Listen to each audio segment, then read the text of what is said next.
नमस्कार दोस्तों, आज हम लोग करते हैं संसद पार्ट 2 मतलब राज्यसभा के बारे में। ठीक है, शॉर्ट नोट्स से पहले देखते हैं। देखिए, संसद में उच्च सदन को राज्यसभा बोलते हैं, निम्न सदन को लोकसभा बोलते हैं। इस सदन की जो अधिकतम संख्या है वो है 550। ये बात ध्यान रखिएगा।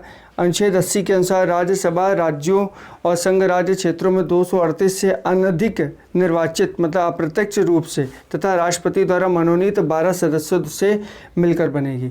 वर्तमान में 12 मनोनीत और 233 से निर्वाचित सदस्य सहित राज्यसभा में कुल सदस्य संख्या कितनी है वर्तमान में? 245। वर्तमान में जो सदस्य संख्या है वो 245 है। कितनी हो सकती है? 250। ठीक है, और वर्तमान में जब 245 है तो कितने इसमें राज्यों से हैं? 233। और वर्तमान में 12 से मनोनीत है। मनोनीत 12 रहेंगे ही रहेंगे। ठीक है, राष्ट्रपति द्वारा नामांकित किए जाने वाले सदस्य ऐसे व्यक्ति होंगे जिन्हें साहित्य से, विज्ञान से, कला से, सामान्य सेवा से विशेष ज्ञान व व्यावहारिक अनुभव होगा। राज्यसभा में प्रत्येक राज्य के प्रतिनिधियों का निर्वाचन उस राज्य की विधानसभा के निर्वाचित सदस्यों द्वारा किया जाता है। राज्यसभा के लिए निर्वाचित अनुपातिक प्रतिनिधित्व पद्धति के अनुसार एकल संक्रमणीय मत द्वारा किया जाता है और राज्यसभा का जो विघटन है वो विघटन नहीं होता है। ठीक है ना, यह एक स्थायी सदन होता है और राज्यसभा का यथासंभव निकटतम 1/3 सदस्य प्रत्येक 2 वर्षों की समाप्ति पर सेवानिवृत्ति हो जाते हैं। इस प्रकार इसके सदस्यों का जो कार्यकाल है वो 6 वर्ष का होता है। अब आपको कन्फ्यूज़न ना हो जाए कि 6 वर्ष का कार्यकाल होता है, लेकिन अभी तो बता रहे हैं कि 1/3 जो होते हैं वो 2 वर्षों में हट जाते हैं। देखिए, मान लीजिए आपका दोस्त, आपका एक और दोस्त या 4 दोस्त हैं, आपके 4 दोस्त मिलके बनते हैं राज्यसभा के सांसद बनते हैं। अब है तो उनका टाइम पीरियड 6 वर्ष है, लेकिन 2 वर्ष बाद पता चला आपका और आपके दोस्त का नंबर आ जाता है तो वो रिटायर हो जाएंगे। उसके 2 वर्ष बाद उनका नंबर आ जाता है। पता चला एक कोई व्यक्ति है जो 6 वर्ष तक ही बचा रह गया, उसका नंबर ही नहीं आ पा रहा है। ठीक है, तो इस हिसाब से ऐसा चलता है। मतलब मैक्सिमम 6 वर्ष तो हो ही जाएगा, और नहीं तो 2 वर्ष बाद तो 1/3 रिटायर हो ही रहे हैं। ठीक है ना, इस बात को समझिएगा। 1/3 होते हैं। राज्यसभा का जो सभापति है वो राज्यसभा का सदस्य नहीं होता है। भारत का उपराष्ट्रपति राज्यसभा का पदेन सभापति होता है। उपराष्ट्रपति, राष्ट्रपति नहीं, उपराष्ट्रपति राज्यसभा का पदेन सभापति होता है।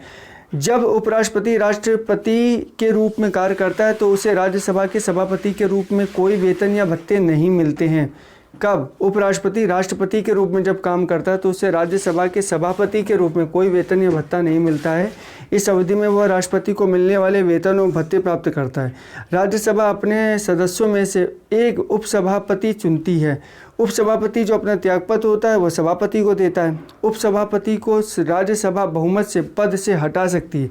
जब सभापति का पद रिक्त हो तो उपसभापति पद उस पद के कर्तव्यों का पालन करेगा। जब उपराष्ट्रपति को उसके पद से हटाने का कोई संकल्प विचाराधीन हो तब वह सभापति के रूप में पीठासीन नहीं होंगे। राज्यसभा में राज्यों का प्रतिनिधित्व उनकी जनसंख्या के अनुपात में दिया जाता है। वर्ष 2003 में लोक प्रतिनिधित्व अधिनियम 1951 में संशोधन के माध्यम से यह व्यवस्था की गई है कि किसी भी व्यक्ति राज्यसभा के लिए कहीं से भी चुनाव लड़ सकता है, चाहे वह किसी भी राज्य के संसदीय क्षेत्र का पंजीकृत मतदाता हो।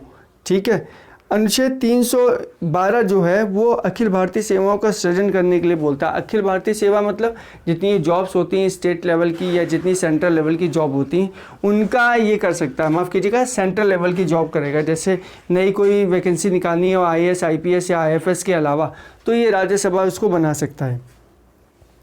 भारत के संघ राज्य क्षेत्रों में से 3 जैसे दिल्ली, पुडुचेरी और जम्मू कश्मीर संघ राज्य क्षेत्रों के प्रतिनिधि राज्यसभा में शामिल होते हैं। भारतीय संविधान की जो 4थी अनुसूची में राज्यसभा के लिए राज्यों व संघ राज्य क्षेत्रों में सीटों के आवंटन का उल्लेख है। और आपको पता ही वर्तमान में राज्यसभा में कितने सदस्य हैं? 243 हैं और 12 मनोनीत हैं। ठीक है ना, तो अनुच्छेद 249 के बारे में देखेंगे तो अनुच्छेद 249 के तहत राज्यसभा अपनी उपस्थिति एवं मत देने के लिए सदस्यों के कम से कम 2/3 बहुमत से ऐसा संकल्प पारित करेगा जो राज्य सूची के किसी विषय पर विधि बनाने का राष्ट्रीय हित में आवश्यक है। तो संसद उस विषय पर विधि बना सकती है संसद। ठीक है, परंतु यह प्रस्ताव 1 वर्ष से अधिक समय तक अस्तित्व में नहीं रहता है। अनुच्छेद 250 के अनुसार आपातकाल की स्थिति में संसद को राज्य सूची में उल्लिखित किसी भी विषय के संबंध में राज्य भारत के संपूर्ण राज्य क्षेत्र या उसके किसी भूभाग के लिए कानून बनाने की शक्ति होती है, परंतु आपातकाल की स्थिति में यह 6 माह की अवधि से अधिक यह प्रावधान प्रभावी नहीं होता। इसका मतलब ये है कि जो संसद है उसको भी आर्टिकल 250 के अंतर्गत ये है कि आपातकाल की स्थिति में वो कानून बना सकते हैं किसी भी राज्य में, और दूसरा है कि 6 माह की अवधि के लिए प्रावधानित नहीं है। अनुच्छेद 252 के अनुसार 2 या 2 से अधिक राज्यों के विधानमंडल एक प्रस्ताव पारित करते हैं यदि संसद से द्वारा पारित कर दिया जाता है। यदि संसद से अनुरोध करे कि राज्य सूची के विषय में संसद द्वारा कानून बनाया जाएगा तो संसद उन राज्यों के संदर्भ में उन विषयों पर कानून बना सकती है। अनुच्छेद 253 के अनुसार संसद को किसी अन्य देश या देश के साथ संधि समझौते पर लागू करने के उद्देश्य से किसी भी विषय पर कानून बनाने का अधिकार भी है। किसको? राज्यसभा को। ठीक है ना। तो आज के लिए इतना ही रखते हैं। नेक्स्ट वीडियो में हम लोग राज्यसभा से संबंधित जितने भी प्रश्न हैं, जितने भी क्वेश्चन आंसर उनको कंप्लीट करेंगे। तो thanks a lot, keep watching, God bless you all.